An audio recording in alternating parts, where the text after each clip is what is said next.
Welcome to the Dome Discussions Podcast. Your top source for all things New Orleans Saints. Powered by four voices who live and breathe black and gold. Touchdown! Every hit, every play. Welcome to the NFL. Every moment.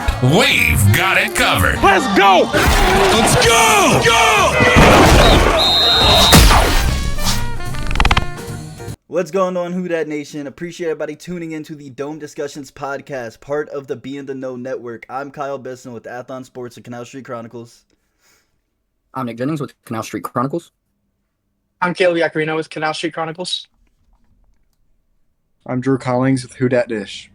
All right, and we have some, not news from us today, but there's big news in the Saints world. Super Bowl winning running back Cam Akers signed a one-year deal with the Saints after a tryout during minicamp. This is obviously an addition to the running back room that we had actually previously talked about, and I want to see if any of you have anything you want to say about it. Yeah, absolutely. This is a really interesting addition. The running back room is really crowded now, and I think that's a good thing going into training camp coming up. He's still hungry. He said he's still young and he wants to rewrite his story. Had 2 great years with the Rams. In his rookie year, rushed for over 800 yards, and then won the Super Bowl in 2022 with over 700 rushing yards.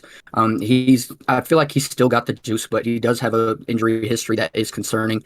And I know Caleb planned on talking about that, so I'll kind of let him take it from there. Yeah, so as you kind of mentioned, injuries have definitely really hurt his career. He's been out a lot of games. He's had 2 different Achilles tears that have really slowed down his career. He's still 25, has a lot of potential in his game, but the issue is those injuries, as we kind of talked about, and that's why he had to even try out with the team. But good news is that he made an impact on the coaching staff, and he's here now. Yeah, and his addition is pretty big to the Saints because I have some numbers. Now, the Saints were ranked 14th in rushing in 2024. It's not terrible. That's the middle of the pack as you could be. But outside of Alvin Kamara, who had 950 yards, the next running back was Jamal Williams with 164 yards. 800-yard discrepancy right there. And Kamara averaged 4.2 yards a carry, where Jamal Williams did 3.4. Obviously, the second leading rusher for the Saints was Taysom Hill, who had 278. Cam Akers is coming off of a year with 440 yards splitting snaps with both the Vikings and Texans, and he had an average of 4.2 yards overall and 4.6 yards with the Vikings. All right, and the Saints running back now has Kamara, Kendre Miller, Devin Neal, Cam Akers, Clyde Edwards-Helaire, Marcus Yarns, Velus Jones Jr., and Valade. 8 running backs on the roster. So obviously, they're not all going to be on the roster in day one, but some of these guys might make surprise appearances on the roster coming, cut down day, 53-man roster. Is there anybody who's, you guys think should be on the lookout? Yeah, I actually think Xavier Valade has looked really good throughout minicamp. He's gotten a lot of looks, and Marcus Yarns has also looked very good. So those are 2 guys that I feel like are sleepers. Kendre Miller, I did talk about him last week. I wanted to kind of revisit something because last week I did mention that he was kind of getting a little bit of a lesser workload. But after taking a better look at that, it could just be they got a bunch of good days looking at Kendre Miller, and they wanted to see what else they had in that running back room, which is why Clyde Edwards-Helaire and Devin Neal did get some more reps later in the week. But yeah, Valade and Marcus Yarns are 2 guys that I'm really looking at right now. Yeah, and I also really like Marcus Yarns. I did my way too early 53-man roster prediction, and Marcus Yarns made it for me, and so did Devin Neal. Obviously, this was before the Cam Akers signing, but I actually want to compare the running back room kind of to the defensive tackle room that I talked about last week in our last podcast with how full it was. And there's not a lot of spots open, but there's a lot of players. And that's going to be another thing with this team. Now, Cam Akers could just be competition for practice, but he could make the team. He could show out. He's 25 and he has a lot of potential, like I talked about. I actually also want to compare him to kind of Kendre Miller's career, because Kendre Miller is someone that we've seen deal with a lot of injuries. He hasn't had the horrible injuries that Cam Akers has had, but Cam Akers is only 2 years older and has won a Super Bowl. So he might have a leg up on this. And I do think there's going to be a really important competition going in training camp. There's no denying how much potential there is in the Saints running back room. They have so many young players who could definitely make an impact. I think it's going to be tough on that cut day to see who makes a cut, who makes a practice squad, and who just can't quite do it. But regardless, I think the Saints are going to go in level-minded and pick whoever does best. Whatever players compete the best, whoever can make them the best team. And I think mostly when we talk about the running back room, it always kind of goes to Kendre Miller. Obvious reasons. He's probably could be the best running back in the running back room outside of Kamara. I kind of do want to highlight Clyde Edwards-Helaire just because I think it is significant that the Saints did re-sign him to a one-year deal right after his deal expired in the offseason. To me, he seems like a guy that they really like. They want to keep on the roster, and he is also a Super Bowl winning running back. So a couple Super Bowl winning veterans, quote-unquote young veterans in a way, running backs could make the roster, and it could be a lot harder and a longer road for these younger UDFAs. But outside of the Cam Akers signing, the Saints also brought in Gabe Davis for a visit. This is also a pretty significant move for the offense. Gabe Davis, 6'2", 220 pounds. He's large, but he also is speedy. To me, he's what that could be that contested catch, middle of the field wide receiver that the Saints need. I was thinking, what do you guys think this does for the wide receiver room? Yeah, I think it would be a great addition. Look, it still doesn't change the fact that if the Saints do sign Gabe Davis, they'd still be one of only two teams in the NFL without a wide receiver over 6'2". He can be that over the middle guy, but he's also he can stretch the field, which is important. He had 11 touchdowns in 2021 with the Bills, and had over 900 receiving yards in 2022. He does have some drops issues, but that's something that you can just hope fixes with time. And Keith Williams is really good with his wide receivers, and he does practice with stuff like that, using rugby balls in practice and a bunch of stuff to kind of get the ball to feel smaller in the wide receiver's hands. Keith Williams is one of the most respected wide receivers coaches in the NFL, and I really think he could do wonders for Gabe Davis if Gabe Davis did come in off of that bad year last year. It's just he doesn't have a lot of momentum right now, and he could fix that in New Orleans. Yeah, just going back to Keith Williams, he was probably one of my favorite coaches left on this roster after the season, and I'm so happy he stayed because he's so important to this offense, or to this offense in general. Going to Gabe Davis, it is important to note that right now this is just a tryout and a visit, and it's not anything. He hasn't been signed yet. But if he was signed, I don't know if he is going to make that impact that a lot of people are hoping for, kind of like what you were saying, Nick. I don't know if he's going to have that spot because of some of the veterans on the roster. And although he can be that contested catch threat, I think he is way better as a deep threat. And that's how the Bills used him. And he really had a down year with the Jags, and that's why he's here. But maybe he can make that difference in practice. Maybe he can get signed, but I'm less sure about that.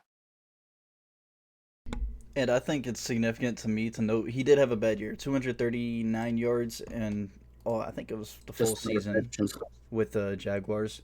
Now, to me, the question is, how good is Gabe Davis actually? And that's because he played with Josh Allen. And when I was rewatching these Josh Allens, I was making my posts for my Instagram page, and I was making a Gabe Davis post. And I'm sitting there and I'm watching, wow, Josh Allen is crazy. The arm talent of Josh Allen really makes the plays for a lot of the Gabe Davis highlights. For me, that makes me wonder, how great is Gabe Davis actually at a down year with the Jaguars? But it's also significant to note that Gabe Davis won't sign for a lot. It wouldn't be a long-term contract. It'd be like a year, maybe 2 years, depending if some team really wants him, because he's going to make the bulk of his money from his Jaguars contract. I think he's set to make $17 million this year or next year off the Jaguars contract. Whatever team gets him is going to get him for a pretty small contract. It's not going to be significant enough to even be competitive with that. So with that being said, if the Saints do like him and want to bring him in, and he's only 26 years old, that's on par with Rashid Shaheed, Chris Olave. The Saints would have a young wide receiver room, and bringing Gabe Davis in wouldn't cost him a lot.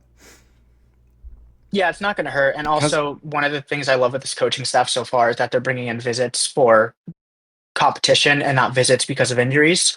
It's way better than what we had last year with Dennis Allen bringing in a bunch of wide receivers because of injuries. But it just really depends on what he does in practice. It was the same thing with Cam Akers. Cam Akers did great in practice, or made an impression on the coaching staff in practice. But is Gabe Davis do the coaching staff think Gabe Davis is going to do that? I don't know. I mean, Gabe Davis is going to have competitors. The Saints aren't the only team that's going to want him, especially with the discounted contract the team's going to get.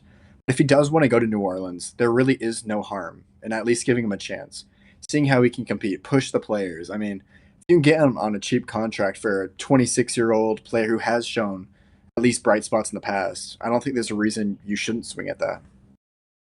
Right, and he actually did also visit Pittsburgh, so that is something to look out for. But I want to revisit something that Caleb just said. The Saints are adding guys for competition and not injuries, and a big part of that is something that Spencer Rattler actually pointed out recently. He said last year they were just doing 11 on 11 every day. Guys were dropping left and right, and I think it's really important that Kellen Moore is emphasizing getting his guys to training camp, getting his guys to the season healthy. It's just a huge difference from what we've seen in the past. And I mean, conditioning our players for being New Orleans Saints fans, writers, all that. We know how how not conditioning our players has gone in the past, and this is for competition, not injury, and doing it for competition, and not because injuries is leading to less injuries. I mean, our guys hopefully are going to be there. We haven't really seen many big injuries coming back to bite us yet early on, and that's knocking on wood. Obviously, anything can happen, but watching the Saints over the years, you'd understand that conditioning has not been where it needs to be. But to go back to contract talks, we were talking about Gabe Davis and his big contract. The Bengals and 17th overall pick Shemar Stewart are having a contract dispute, and I know Caleb really is excited to get onto this one, so I'll let you take the lead here. Yeah, so just starting off, they're kind of what you just said. There's a massive contract dispute with Shemar Stewart and the Bengals. The reason behind that is the Bengals in the contract that they're offering him is not not giving him future guarantees in the language of the contract. Now, per the Athletic, actually 2 other rookies already have signed that type of language with Gray Zabel, offensive tackle Gray Zabel with the Seahawks. And let me just make sure real quick. It was defensive tackle Walter Nolan with the Cardinals. They actually had that same language. But right now, that dispute's happening because the past first-round picks with the Bengals didn't have that language in their contract. So Shemar Stewart is not happy with that for obvious reasons. And this is happening with also the Bengals being in a contract dispute with edge rusher Trey Hendrickson in the same position as Shemar Stewart, also an edge rusher. So the Bengals currently are going through a lot of contract issues, but I kind of just wanted to go back a little bit and go with my own draft thoughts on Shemar Stewart and the Saints, because if you remember, the Saints were very interested in Shemar Stewart at one point. It was a worry amongst many fans that he could be a draft pick or be the selection at 9. And this was really because of his production in college. He did not have good production in college. He was known to be a very raw prospect that needed to have a lot of work done with his game, which is a bad mix for the Saints. That is, but very athletic. And that sounds very familiar to a lot of prospects the Saints have liked in the past. Obviously, it was a new defensive staff, so we weren't sure if that was going to happen.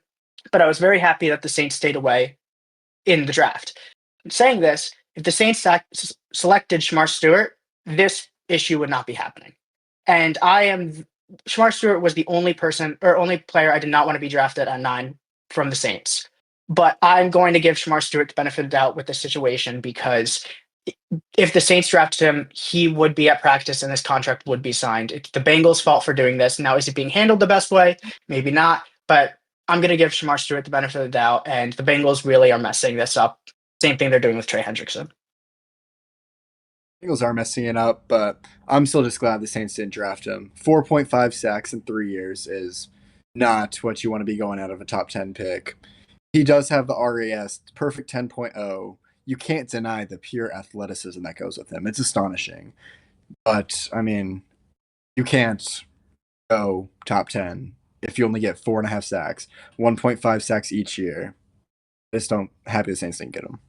And that was an issue on the Texas A&M defense in general. Nick Scorton transferred from Purdue to Texas A&M this past season, and his numbers went down drastically. And Nick Scorton was supposed to be at least a top 20 pick.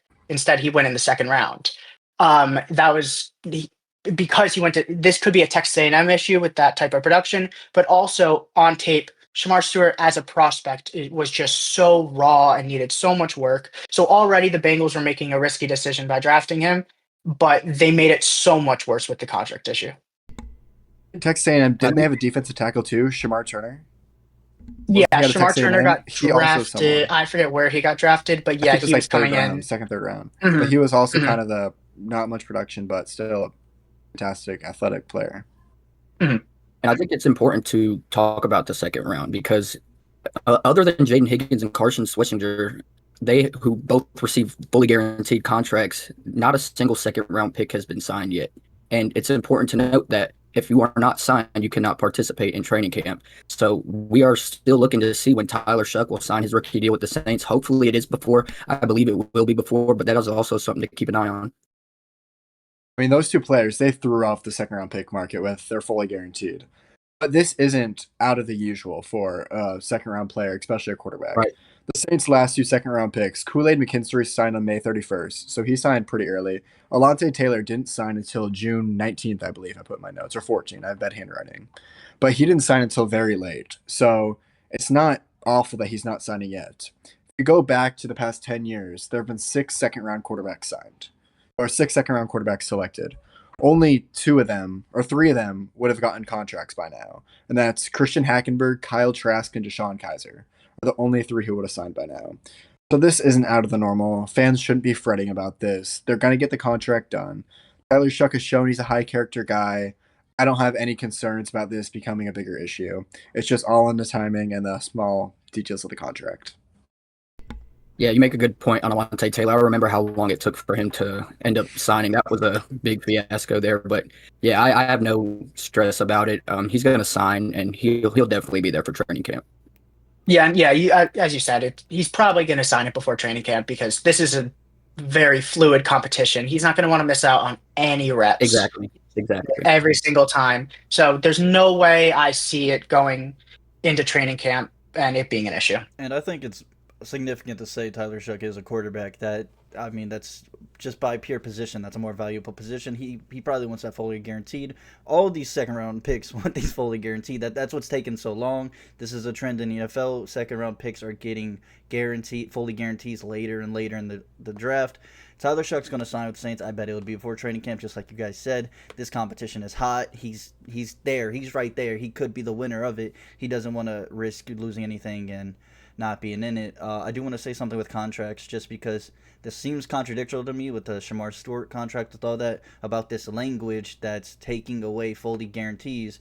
Because explain it to me. Now, obviously, I know how the contract works, but if we're guaranteeing something, it's not guaranteed. And that's the whole thing to me with the Shemar Stewart, with this new contract language that's coming out, is we're talking about being able to unguarantee guarantees. That's my thing. That makes it confusing. And I'm a players guy. I'll say it. I'll probably be more in favor of player. I don't really know how this works, but this is your first round pick. He's willing to play for you on obviously the set money. It's a set money for his draft position. The only thing he wants to know is that he'll be able to play, and if he gets hurt, he'll still get the money that he's owed. That's just my way of seeing it, and this goes with everybody, all of the players, Tyler Shuck and all anybody that's involved or hasn't signed a contract, just anyone with a contract, right? You have a guarantee. You want your guarantees. You don't want to wait to lose your guarantees. That's, to me, it makes the most sense to me. I think this hurts the Bengals the most in the long run by not getting Shemar Stewart on their roster. And I was surprised that Caleb said there was 2 guys that actually already signed contracts in this language. I was unfamiliar that this was becoming a thing, and I do respect that this holdout is happening for the sake of any players in the future, to let teams know that you can't keep going ahead and trying to put this language in there. Yeah, and I don't It's know if it actually was in the interesting. past like that this language was in contracts, but because I haven't seen anything about that. But when I saw those 2 players, I was shocked because I don't think I've heard about first round picks not getting their guaranteed future money. And throughout this whole process, before knowing that, I thought that the Bengals had injury worries about Shemar Stewart. And that, in my opinion, made the pick so much worse. Because if that Right. was the case, and you picked a guy knowing there's going to be injury worries, and you picked him that early with already him being a raw prospect and without production, that's like the scariest type of decision ever. And it wasn't more about edge need because of the Trey Hendrickson issue, which it probably was, but there was other edge rushers in the draft. I know it's easier said than done to say you could have traded back, but like you could have traded back. There were suitors. The Giants probably would have tried to trade up. So, or the Falcons. but I don't know. It's just such a weird situation. And I think it's interesting to revisit the Saints' interest in Shemar Stewart. If he does decide to refuse to play for the Bengals this season, he can sit out and re-enter next year's draft, and that would be wild if the Saints did finally take their shot on Shemar Stewart in next year's draft. So it's just a really interesting situation. There's so many details that are just so I find it really unfair for Shemar Stewart, like you said, Kyle. As a player's guy, first round pick, you spent it on him. Now treat him like one. And I agree with that. I'm not saying I'm on the Bengals side here, but just to play devil's advocate, it does make a little bit of sense for the Bengals to not fully guarantee it. The three players who haven't gotten fully guaranteed, Caleb, you said they were Shemar Stewart, Gray Zabel, and Walter Nolan, right? They all kind of have concerns about their future. I mean, I love Gray Zabel as a prospect, but he's still a smaller D1 school, FCS going from North Dakota State coming up. There's always questions about that. Walter Nolan, there's serious character concerns coming off the field about that. At certain times at Ole Miss, he seemingly just walked off the practice field. A lot of big concerns there. So for these guys, you're not sure on the future. You're not sure about any prospect, but these guys have some big concerns that the teams are kind of wanting to protect themselves from. Again, I'm not saying I'm on the team side. I'm on the player side. I'm happy that they're doing this. They deserve it. But it is something to be said for the team side. I know you're playing devil's advocate here, but if these concerns are so much concerning to you that you don't want to give these guys their guaranteed money, why are we drafting them where we're drafting them? And to go with what Nick said too, he can re-enter the draft next year if he just remains unsigned. I think it's like 10 months unsigned. He gets to re-enter the draft or something along those lines. And you said it'd be funny to revisit the Saints' interest in that because Shemar Stewart I mean, I don't know everything, but he wouldn't be a first round pick again. He wouldn't be a 17th overall pick. You got new prospects. If Shedeur Sanders dropped that much, there's no way that Shemar Stewart's going to be drafted high. He would probably he could fall in the second round. I think second round's a viable option right there, right? But maybe if this does happen where Shemar Stewart does go to next year's draft, he could be an interest for the Saints as a second rounder. Oh, I would draft him second round tenfold. Oh, that would be amazing. Would be such a good value for him. I feel like it would be an amazing. It's the same thing that I had with if Michael Williams was falling. In some mock drafts I was doing, my favorite trade back scenario was if Shemar Stewart or Michael Williams dropped to the end of the first. Trade back, they fell to you. That is great value. I'm not the biggest fan of. I wasn't the biggest fan of either players, but that value is amazing, and that's why I love Nick scoring in the second round if Tyler Shuck wasn't drafted. It was just the best value. So if he was available in the second round, I'd do it in a heartbeat, even with all the worries I have.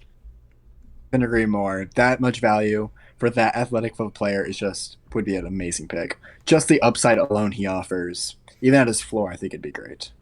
And I will say real quick, one of the reasons this is a big storyline also is because going into the draft, there was also character concerns with Shemar Stewart, because in the Senior Bowl when he was dominating, he just left. And I don't think, and I do not know the headline or the story exactly, but I remember him not meeting with teams and certain teams, and that was an issue, and teams didn't like that.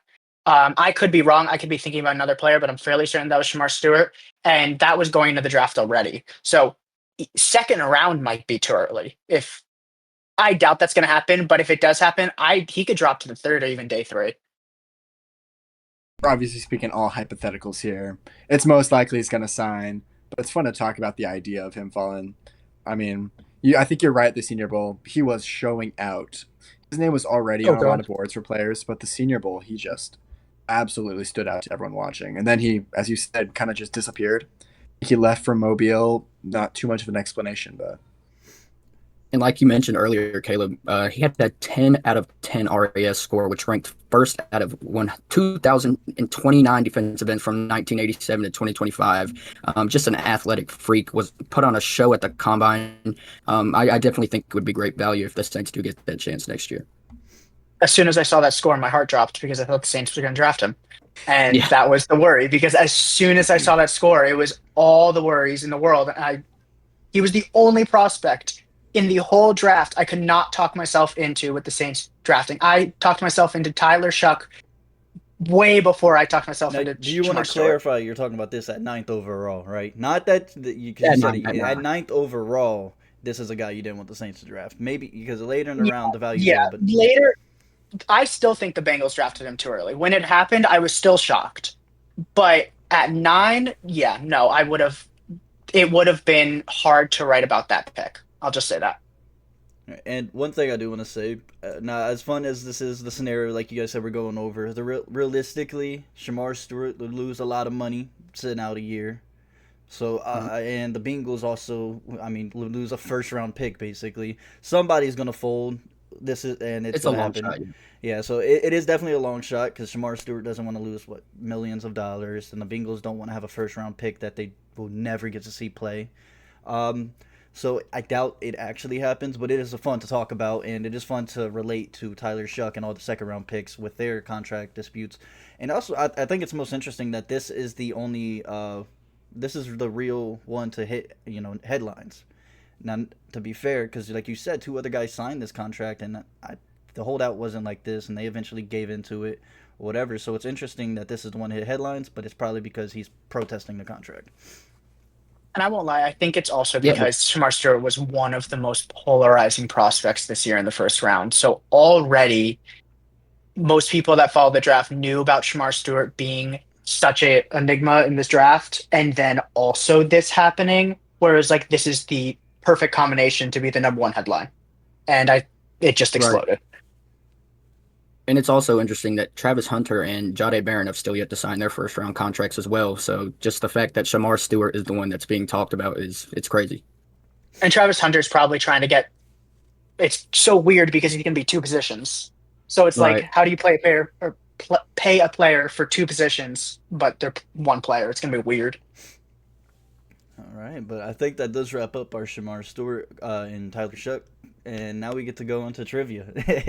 We get to go into trivia this time. I think this one's a little easier. Last time it took a little bit, so You say that. I think this one's a little bit easier. Again, I'm going to go first with career path. Now, I want to clarify, this does not mean he played games for these teams, so that might make it harder. This is not recorded stat. It's just the teams that he was or is on. All right? He started his career with the Saints, moved to the Broncos, and then the Lions. That's the only part I'll give in right here. See if the cogs get going, and then we'll... So he was a Saint, then a Bronco, then a Lion. I was about to say someone wild. It's not him. That's the only teams he played for. Only three teams that I could 100% find. I don't know. I don't know if the middle part. Is he a linebacker? He is not a linebacker. Never mind then. Never mind then. Hey, let me know when you guys want years. I feel like years might help a lot more. I think we're ready for the years. Ready for years? Yeah. All right. Saints Yeah. from 2018 to 2022. Broncos in 2023 and Lions in 2024. I feel like that's pretty good. I don't know if this is right. Is it a cornerback? It is not a cornerback. I'm just gonna leave. Lions in I don't know. 2024, you said? Lions in 2024. Trying to Who think of that played for draft the class. Who played for the Lions in 2024? I didn't say he played That's for. I didn't say he played for the Lions. So he's on the Lions. Oh, he was I said he's on the Lions. on-ish the Lions. Oh, I feel like I know. I just can't remember. his Raekwon name. Smith. It is Traquan Smith. Yep, Traquan Yeah. Smith. Traquan Smith That's was. it. He was on the Whoa. Lions practice squad. Raekwon I'm trying to I think of did the draft not class. know It's Jacob- so bad. He actually, Zach Bond's better since now, but leaving the Saints, he has appeared in one game. It was with the Broncos, and then hasn't played for the Broncos since, and hasn't played for. He has not had a snap in the NFL since one game with the I Broncos. should have thought of a former like Sean Payton wide receiver that just went to the See, that's what I thought. Broncos. I thought I Saints almost said Adam Broncos Troutman.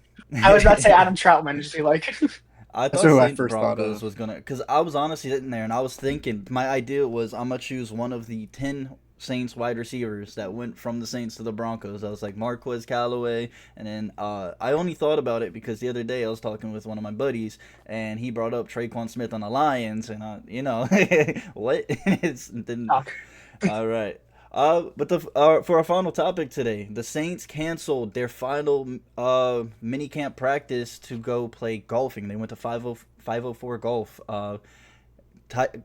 Rookie quarterback Hunter Deckers shot a basketball. It was a challenge. If he made it, the team got the day off, and they were able to get the day off. What do you guys think about that? Missing a day of minicamp to go play golf.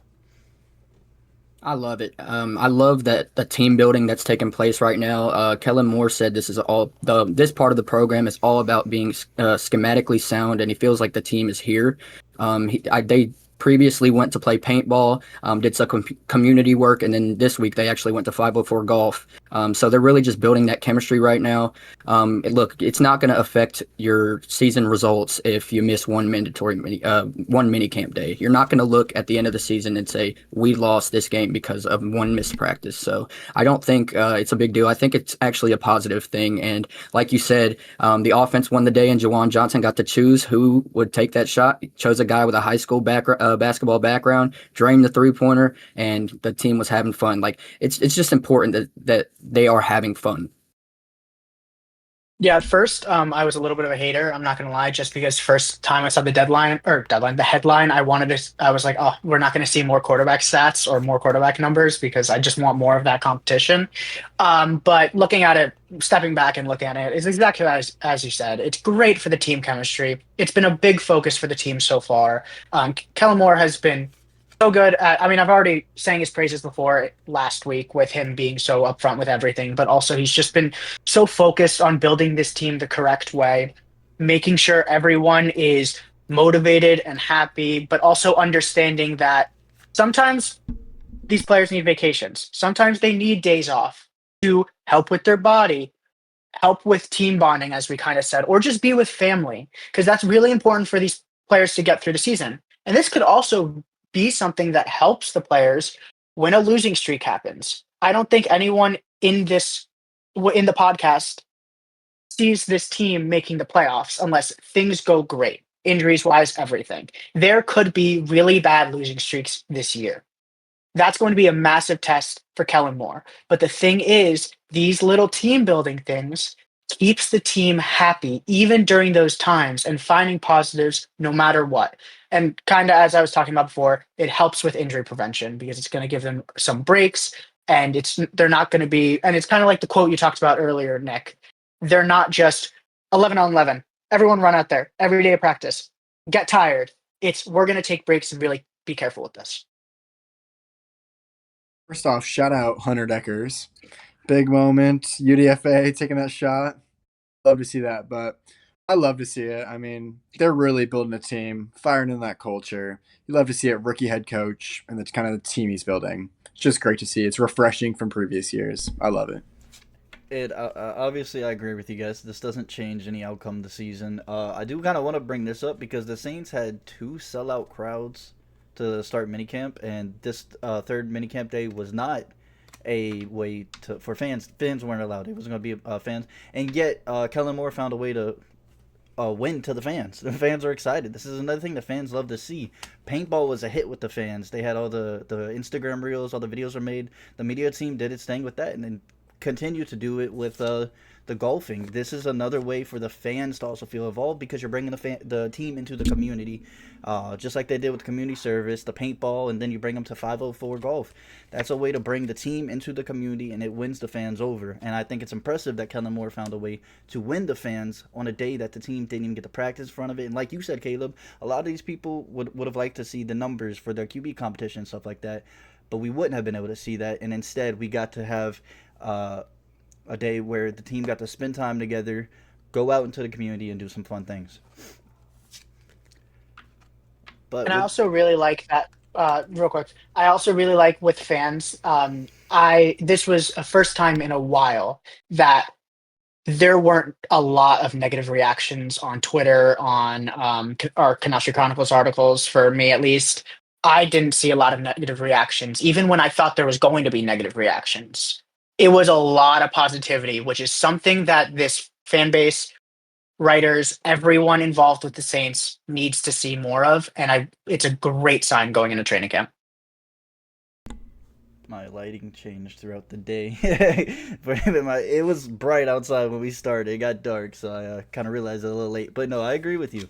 This was a thing that it seems well received that Kellen Moore took the day off for the team. And again, I think a lot of this has to do with injury too. We fear the injuries that we have seen time and time again, where our guys get hurt and then it sucks because now the season comes around. And now does 1 day off minicamp affect injury that much? Again, I don't think this 1 day changed much of anything. And I think the biggest thing the team could have done was all just go hang out and get in the community and have some fun. And I think what you said was perfect, Caleb. There is going to be times where you're not going to win every game and you might go on a losing streak. This team is young head coach, possibly it's going to be a young quarterback. There's probably going to be some losses and losing streaks here, and the way to rally behind that young coach and young quarterback is going to be important, and both of those guys seem pretty prominent in this event, especially with Hunter Deckers being the guy to make it. Now, I was also, speaking of Hunter Deckers, I was going to turn this into something that it doesn't have to be, but is it significant at all that Hunter Deckers won these guys the day off? It might be. Real quick before touching on Hunter Deckers, I think, like you said, it's important that your team likes each other while going through times of adversity like that, because you know how bad it can get in locker rooms and how hectic and just not good for a football team's culture. And they're really emphasizing that right now, which is important. But yeah, this could also mean something for Hunter Deckers. Maybe not that he'll make the roster because of it, obviously, but the fact that he's involved and he's getting to do stuff like this, it shows that they didn't just bring him onto the team for competition. They really like Hunter Deckers, and I do expect him to really give Jake Haener a run for his money, even though Jake Haener did participate again this week for the first time since injuring his oblique. It's really looking bleak for him right now. Okay. That was good. I like that. All right. Before we close out, is there anything that anybody else wants to add to this, or just anything that we talked about today? Is there any closing points from anybody today? All right. Well, with that being said, we appreciate everybody tuning in, and we're getting closer to the season. And like I want to let everybody know, once the season comes around the corner, preseason hits at full swing, which is just a little over a month, yeah. We'll be pushing out 2 episodes a week. So Monday, Thursdays, come in and tune in with us. Until then, check us out every Monday, and you guys have a good one.